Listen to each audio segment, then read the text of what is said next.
بسم اللہ الرحمن الرحیم۔ رحمانی وظیفہ پر آپ کو خوش آمدید کہتا ہوں۔ مجھے کہتے ہیں محمد ابوالرحمانی۔ امید کرتا ہوں آپ خیریت سے ہوں گے۔ اللہ تبارک و تعالیٰ سے دعا ہے کہ اللہ آپ کو ہمیشہ خوش و خرم رکھے، کوئی دکھ درد آپ تک نہ پہنچے اور ہم سب کا خاتمہ بالخیر فرمائے۔ رحمانی وظیفہ پر آج جو آپ کی خدمت میں وظیفہ لے کر آیا ہوں وہ خالصتاً نبوی وظیفہ ہے۔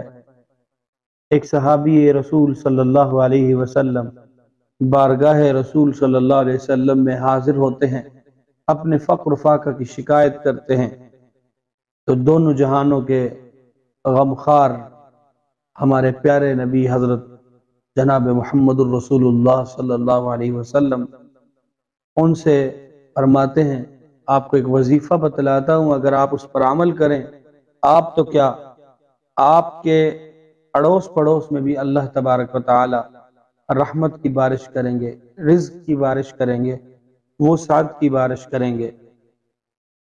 تو مشہور مفسر ہیں امام رازی رحمت اللہ علیہ، وہ لکھتے ہیں کہ ان صحابی کا اتنا، یعنی کہ اللہ نے ان کو مال دیا، رزق دیا، وسعت دی، کہ ان کے اڑوس پڑوس میں بھی کوئی فقر و فاقہ کا شکار نہیں تھا، غریب نہیں تھا، تنگ دست نہیں تھا۔ تو آئیے اس وظیفے کے بارے میں جانیں، اور امید ہے کہ آپ کو یہ وظیفہ اچھا لگے گا۔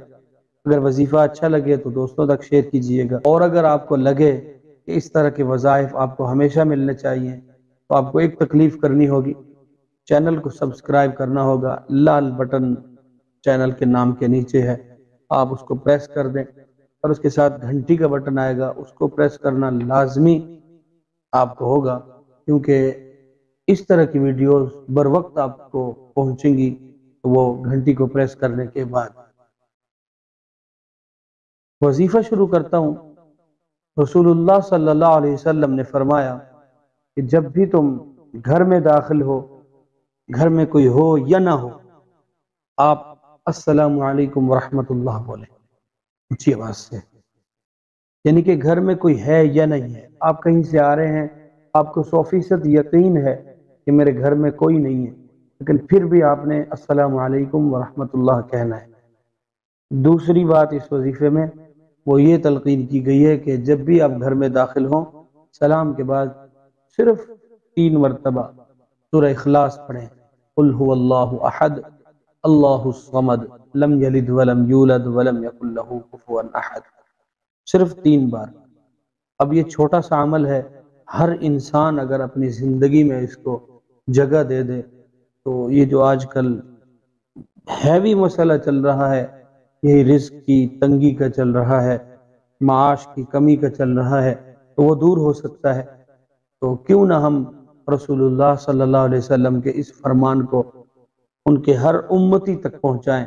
تو آئیے اس ویڈیو کو شیئر کیجئے اور اس فرمان کو امت کے ہر فرد تک پہنچائیے۔ السلام علیکم ورحمۃ اللہ وبرکاتہ۔